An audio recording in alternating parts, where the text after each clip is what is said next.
In the news tonight, Egyptian President Abdel Fattah al-Sisi says his country faces a long, hard battle against militancy that will take a long time, and a court lists Hamas military wing as a terrorist group. Tens of thousands of Spaniards take to the streets in support of the anti-austerity party Podemos that is drawing comparison with Syriza of Greece in its policies and surging popularity. And companies spent up to a record $4.5 million in ads for the U.S. Football Championship tomorrow that traditionally draws more than 100 million viewers. Good evening and welcome to a new edition of the news. Here are the details. We begin with the ongoing war against terrorism, where the U.S.-led coalition carried out 27 airstrikes against Daesh in Iraq and Syria over the past 2 days. The combined joint task force leading the operation reported today that 10 of the 17 strikes in Iraq hit near the oil city of Kirkuk. And in Syria, Daesh targets near the border town of Kobani were attacked in 8 of the 10 raids. A number of Syrian refugees gathered at the Turkish side of the Syrian border, awaiting permission to return to their homes in the town of Kobani, and when they did, they found little more than rubble. Only yesterday were journalists allowed into the destroyed town after 4 months of fighting. The predominantly Kurdish town, officially known as Ain al-Arab, is now a mass of debris and bombed buildings with armed fighters patrolling the largely deserted streets and barely a civilian in sight. Kurdish forces fully recaptured the Syrian border town of Kobani from Daesh terrorists, or what remains of it, last Monday. According to the Syrian Observatory for Human Rights, the months-long battles resulted in the killing of 979 terrorists and 324 Kurdish fighters. And in Iraq, Kurdish Peshmerga forces retook a small crude oil station near the northern city of Kirkuk, seized earlier this morning by Daesh. Officials from the state-run North Oil Company said terrorists seized a crude oil separation unit in Khabaz this morning, and 15 oil workers were missing after the company lost contact with them. Near Baghdad, meanwhile, 2 bombs in a central neighborhood and a farming district killed at least 7 civilians, according to medics and police. 2 soldiers were also killed when a bomb exploded close to an army patrol near Taji, a rural district north of Baghdad, and at least 24 others were wounded in the explosions. And in Fallujah and the western province of Anbar, hospital sources said 5 people were killed during Iraqi army shelling of Daesh positions. At least 44 others were wounded, including 25 terrorists. Egyptian President Abdel Fattah al-Sisi said his country faces a long, hard battle against militancy that will take a long time. In comments broadcast on state television following one of the bloodiest attacks on security forces in years, he said Egypt is confronting the strongest secret organization in the world, and the battle will be difficult, strong and evil. 4 separate attacks on security forces in North Sinai on Thursday left at least 30 soldiers and police officers dead. Hours before Sisi's address, an Egyptian court banned Hamas and listed the group as a terrorist organization, a ruling in keeping with a crackdown on radical Islamists. A Hamas spokesperson said the court's decision against Qassam brigades is a political, dangerous decision. Another source close to Hamas's armed wing signaled the group would no longer accept Egypt as a broker in Palestinian-Israeli matters. And back here at home, Foreign Minister Nasser Joudeh met with Commission for European Neighbourhood Policy and Enlargement Negotiations, Johannes Hahn, to discuss with him Jordan's relations with the EU as well as ongoing regional developments. Joudeh highlighted the need for a comprehensive revision of the Jordanian European Action Plan in light of current developments in the area. The meeting also covered needed amendments on European neighbourhood policies in the interest of North-South relationships. Hahn praised Jordan's role as co-presidency of the Union for the Mediterranean, especially after a unanimous agreement by its members to renew the kingdom's presidency for a 2nd term. And further reductions in fuel prices as of tomorrow, according to a government decision. Under the new rates, 1 litre of unleaded 90-octane gasoline will be sold at 52.5 piastres, down from 59. 1 litre of 95 octane will be sold at 66 piastres, down from 73.5 under last month's rates. The prices of diesel and kerosene also dropped to 40.5 piastres per litre from 46 piastres. Cooking gas cylinder now stands at 8 dinars compared to 8.75 dinars last month. The government lifted fuel subsidies in 2012 and decided to reflect oil prices in the global market on the domestic market via a monthly review conducted by a government pricing committee.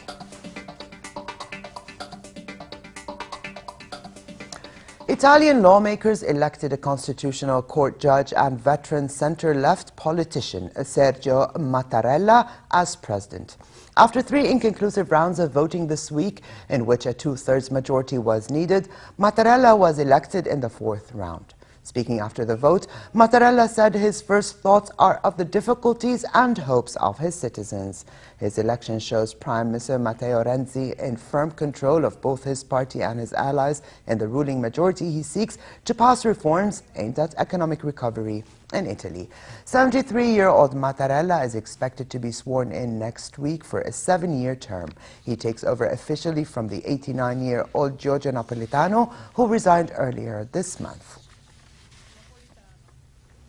Tens of thousands marched in Madrid to support Spanish anti-austerity party Podemos. It was the biggest show of support yet for the party that is drawing comparison with Greece's new Syriza rulers in its policies and surging pre-election popularity. Crowds chanted, "Yes, we can," and many waved Greek and Republican flags and banners reading, "The change is now." Podemos, or We Can, was formed just a year ago by university professor Pablo Iglesias and produced a major shock by winning 5 seats in elections for the European Parliament in May. It is currently topping opinion polls in the run-up to local, regional and national elections this year. The wind of change is starting to blow in Europe, Iglesias said in Greek, as he praised Greece's new leader. Peace talks on Ukraine broke up after 4 hours, with Ukraine's envoy accusing the separatist envoys of undermining the meeting by refusing to discuss plans for a ceasefire. Representatives from Ukraine, Russia, the Organization of Security and Cooperation in Europe, and pro-Russian separatists had gathered in Minsk, Belarus today in a fresh attempt to reopen peace talks. The new round of talks got underway even as fighting between Kiev government forces and the Russian-backed rebels raged in Ukraine's east. Both sides have accused each other of deadly artillery and mortar strikes on civilian targets in the past 2 weeks. The September Minsk peace plan had called for tighter control of the joint Russia-Ukraine border, through which Kiev says Moscow is funneling fighters and equipment, and the freeing of prisoners held by the sides. The streets of Chinatown in Singapore came to life with an official light-up and opening ceremony to usher in the nation's 50th Lunar New Year celebrations. Also known as Chinese New Year and Huaqing, or Spring Festival, the Lunar New Year has become a major highlight in Singapore's cultural calendar. Themed around abundance of joy and prosperity and the Year of the Goat, the decorations featured hundreds of goat-shaped lanterns and thousands of shimmering gold coins. The opening ceremony also included an international lion dance featuring 14 teams from 10 nations across Asia. According to the lunar calendar, the Year of the Goat will begin on February 19.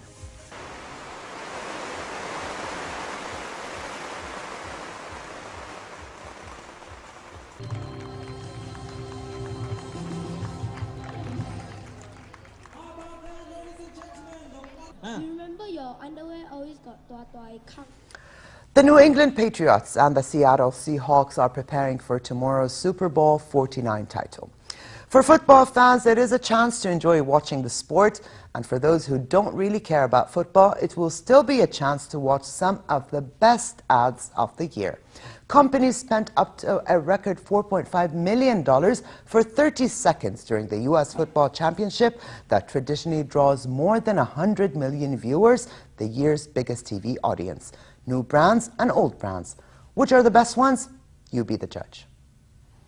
I'm so glad you're here because I got to work. No matter which team wins on Super Bowl Sunday, NBC will declare a victory, cashing checks for $4.5 million for each 30-second ad it sold during the big game. And with 112 million people watching, advertisers are sticking to big popular themes like dads and family. Daddy! Dad. Dads, family, and cars. Came to the world way, but there were planes to catch and bills. And cars and celebrities. You look up in the trees and you see? Sniper. No. That's what I said. What do you mean there's nothing under the hood? Katie said she thought this was a car. Yeah. And celebrities talking about family. To get a babysitter now, it's so expensive, man. It's so expensive. It costs you so much money.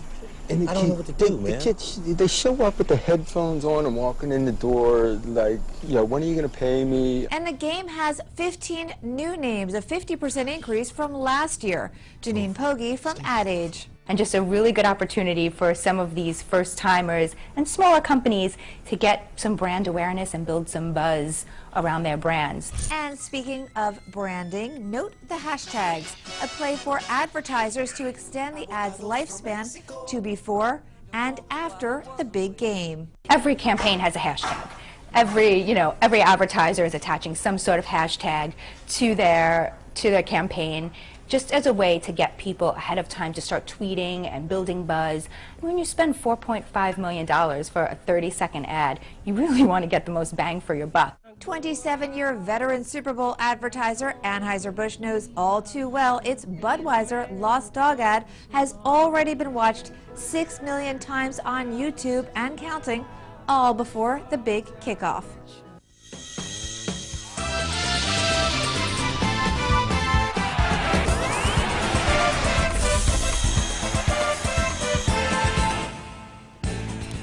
We begin with tennis and the Australian Open. Top seed Serena Williams clinched her 19th Grand Slam title with a two-set victory over Maria Sharapova, her sixth title at Melbourne Park.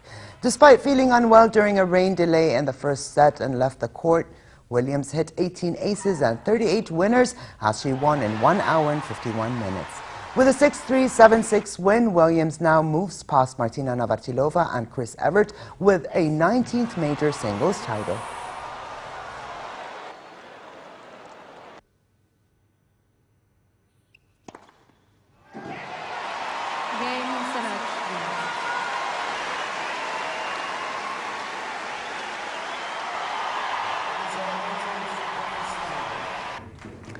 Since winning the first two Asian Cups in 1956 and 1960, South Korea have endured more than half a century of Asian Cup disappointment.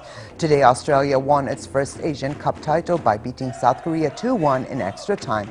James Troisy tapped home the winner to give his country its maiden continental title after it joined the Asian Confederation in 2006. South Korean fans, like the players, were disappointed but said they were proud of their team's performance and content to have finished second. South Korea have a good case for being considered an Asian power solely on their World Cup record, having qualified for the last 8 finals and famously reaching the semi-finals as co-hosts in 2002.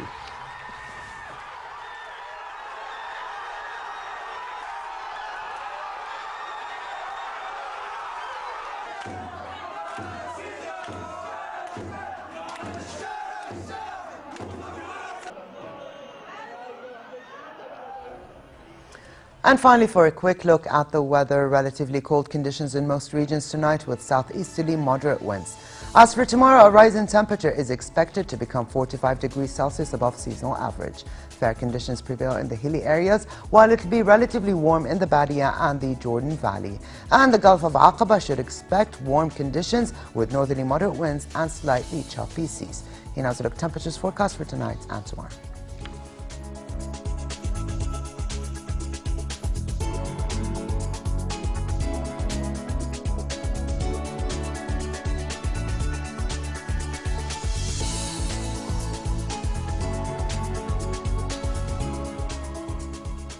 And to close, here's a reminder of the day's top stories.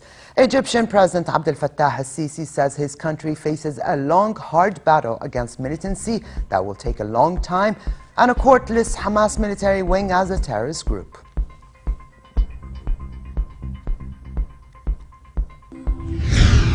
Tens of thousands of Spaniards take to the streets in support of the anti-austerity party Podemos, and that is drawing comparison with Syriza of Greece in its policies and surging popularity. And companies spent up to a record $4.5 million in ads for the U.S. Football Championship tomorrow that traditionally draws more than 100 million viewers. And with this, we come to the end of this edition of the news. I'm Anna Tuqan. Thank you for joining us and have a good night.